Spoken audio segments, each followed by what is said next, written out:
Well, howdy, and welcome to the weekly Withlacoochee River Report. As you can see, I have something significant to report this week. As you see the Santa Fe F unit pull a train right on through the brand new bridge, or, well, new to me, bridge that was just installed earlier this week on the railroad. Sure looks a lot better, doesn't it? Yep, the bridge was just one thing that we'll be reporting on the railroad this week. It took me just about 2.5 hours to get it installed. Somebody asked me once if I ever had any diesels. Well, I have plenty of diesels, as you can see. And yes, I do run them. I have this great love of steam engines, and that's why you see me run the steam so often on these reports. I'm just funny that way. Significance this week is, after years of trying to acquire one cheaply, I finally got me another Withlacoochee nickel plate Berkshire. I had one when I was a kid. Kind of an interesting story there.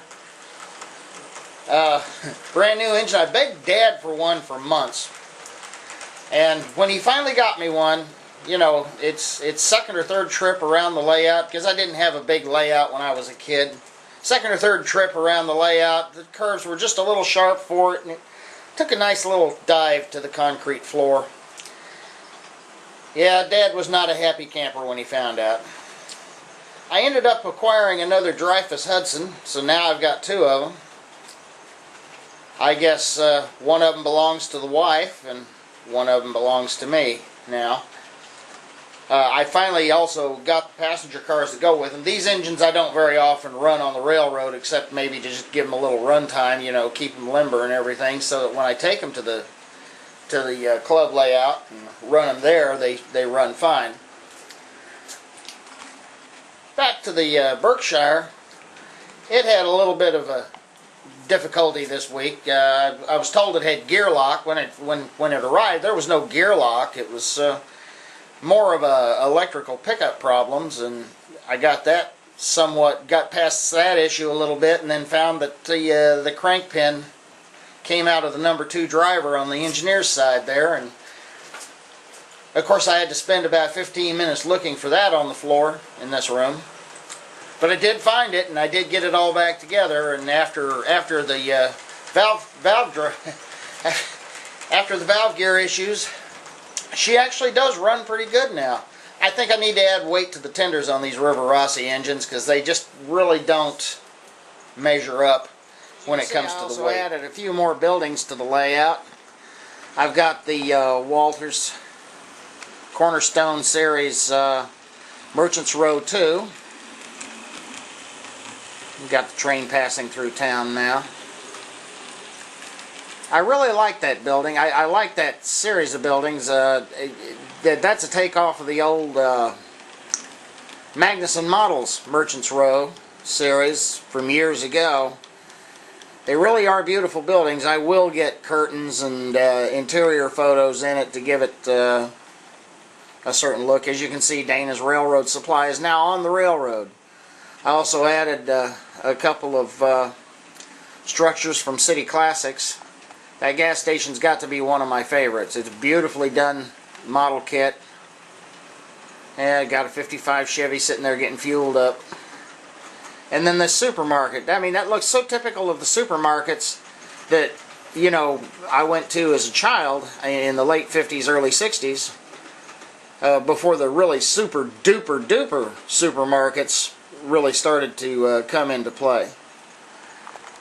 One of the things I plan on doing before too long is replacing the railroad station. And no, I'm not going to put the Union Station on here. One, it doesn't belong to me. Number two, it would be too much station for this little railroad. And then, of course, I've got the buildings I've had there for a while. I've got another tall building from City Classics. I'll be putting in several more DPM structures. And then I've got to concentrate on the residence-type buildings and start getting those in as well. I got the bridge installed. Remember, I was test fitting it last week. It's got 2 pony truss bridges, one on each end of the curved cord truss bridge that you see the train crossing now. As I said last week, these bridges, they're just not available anymore, and I lucked out. I was able to pick up 2 of these curved cord truss bridges at the show last week, and I'm very happy to have them. The really nice thing is now I can concentrate on putting the through plate girder bridge set in here where you see this piece of wood representing a bridge is at the moment. That's really all I've got. Oh, well, no, there's one more thing. This week I had the opportunity of launching a new program, a new webcast program that of course will be cast pretty much exclusively on YouTube, called Resurrecting the Dinosaurs. Yes, I made the mistake of, you might say, misspelling resurrecting, but I'll correct that with resurrection too. What the concept is there is I'm going to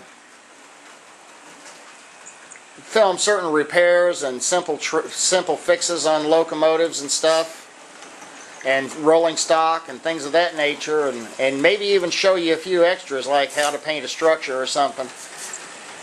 Primarily the locomotives, of course, that I'll be working with will be much older locomotives than what you see running here.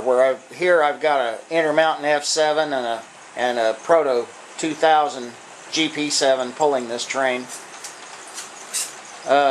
Engines like these old Rivarossi units and things of that nature is what you're going to see. Old Mantua units.